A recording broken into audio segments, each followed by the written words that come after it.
The tragedy of Karbala, it's one of those moments in history that's just absolutely profound. But to really get what happened, we're gonna look at it through a really interesting lens. This idea of a revolution, and the counter-revolution that came from inside to try and tear it all down. So let's just start with the central question, because it's as shocking as it is tragic. How was the Prophet's own grandson killed by the Prophet's own community? I mean, think about that. This wasn't a war against some foreign power. This was an implosion from within. To even begin to understand how something like this could happen, we've got to go back. We've got to look at decades of political and ideological chaos that were brewing just beneath the surface.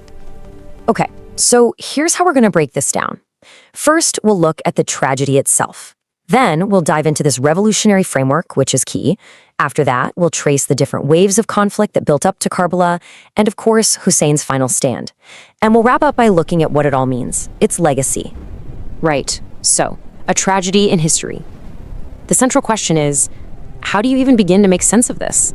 You know, an event where the lines between hero and villain, right and wrong, they get so tragically blurred, all within the same community. Well, the source we're looking at today argues that to really get a handle on the martyrdoms of the early caliphs and Hussein, you have to first understand this philosophy of revolution versus counter-revolution. Think about it like this. What if the message of the Prophet Muhammad wasn't just a new faith, but a full-blown societal and political revolution? If that's your starting point, then it makes sense that, like any revolution, it would immediately face pushback. Powerful forces from within trying to hit the undo button. And that's what we're calling the counter-revolution. Okay, so let's dig into this revolutionary framework because honestly, this idea is the key to the whole analysis. It really changes how you look at the entire story of early Islamic history. So what exactly is a counter-revolution in this context? It's not an open war, with armies marching from another country. It's much more subtle. Think of it like an internal sabotage. It's carried out by these forces that, on the surface, accepted the new system. But deep down, they didn't do it out of belief. They did it because they had to. And they were just biding their time, waiting for the perfect moment to try and bring back the old ways.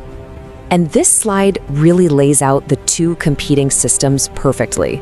You've got the Khilafat, or the Caliphate, on one side. That was the revolutionary idea, governance based on consultation, where the leader is a steward chosen for their piety and merit. Then, on the other side, you have Mulukiyat, or monarchy.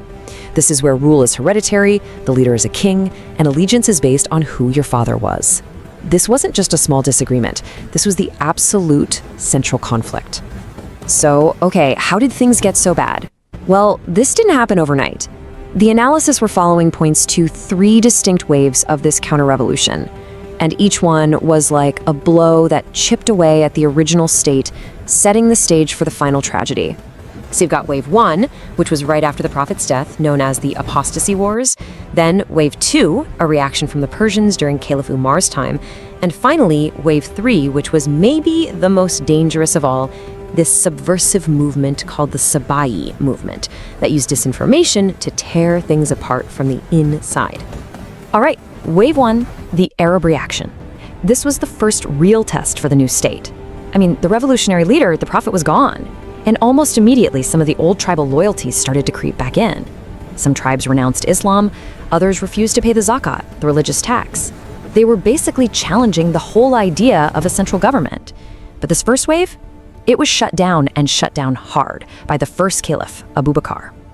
Now, the second wave came from the outside, kind of.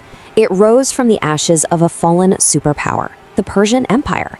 When this massive empire was completely dismantled and absorbed into the Islamic State, you could imagine it created some serious resentment. And according to this analysis, that resentment wasn't just quiet anger. It led to a calculated strategic hit, the assassination of the second caliph, Umar. This wasn't random. It was an attempt to cut the head off the snake, to decapitate the state. And then we get to Wave 3. And this one was maybe the most dangerous because it was all about disinformation. It supposedly centered on the shadowy figure Abdullah ibn Saba. The story goes that he pretended to be a super devout Muslim, but really, he was running a campaign of propaganda. He'd exploit old rivalries, spread fake news about the governors. Basically, he just sowed chaos from the inside. And it's this chaos that is pointed to as the direct cause for the assassinations of the next 2 caliphs. Okay, so you have all these forces swirling around, these decades of internal fights, political decay, these waves of counter-revolution, and it all comes to a head. It all converges on one man, Hussein, and one fateful confrontation in the desert of Karbala. There's this tradition that the original, rightly guided caliphate was prophesied to last for 30 years. And it's wild because it was almost exactly 30 years to the day that the era effectively came to an end. This happened when Hussein's older brother Hassan made a peace treaty with Muawiyah. He gave up his claim to the caliphate to stop a bloody civil war. Now, that act saved countless lives, for sure, but it also, unintentionally, cleared the path for the caliphate to finally transform into a full-blown monarchy. So, fast forward.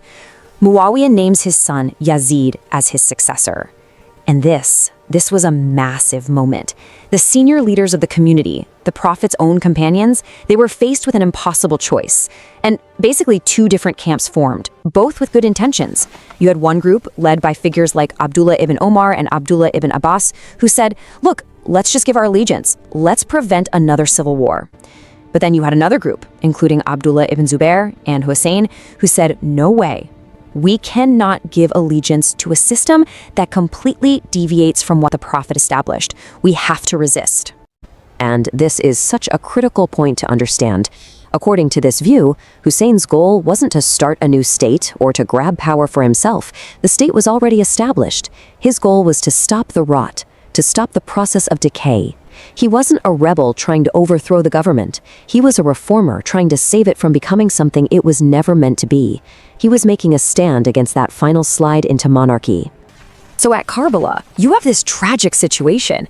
Hussein was there because the people of Kufa had begged him to come, promising their support.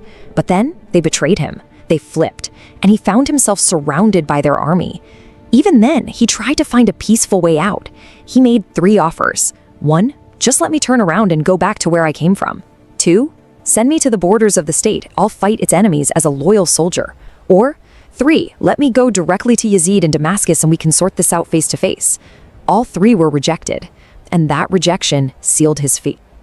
So, after all that, what's the legacy? How do we interpret the impact of Karbala, especially when we're looking at it through this specific lens?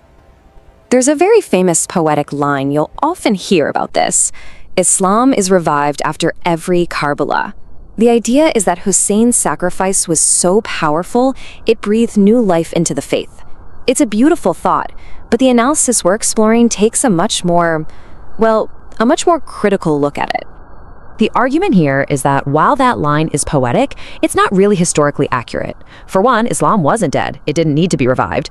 But more importantly, if you look at what happened next, the monarchy that Hussein stood against, it didn't collapse. In fact, it became more entrenched, and that system continued for another 1,000 years.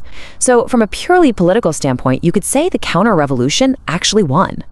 So let's wrap up with the key takeaways from this whole framework. First, Karbala wasn't just a random event. It was the climax of decades of this internal counter-revolutionary struggle. Second, Hussein's stand wasn't a bit for power. It was a principled resistance against the decay of a political system. Third, the primary killers in this view were the Kufans themselves, the very people who invited him and then betrayed their oath. And finally, even though it didn't stop the monarchy, the event became this incredibly powerful, timeless symbol of sacrificing everything for what you believe in.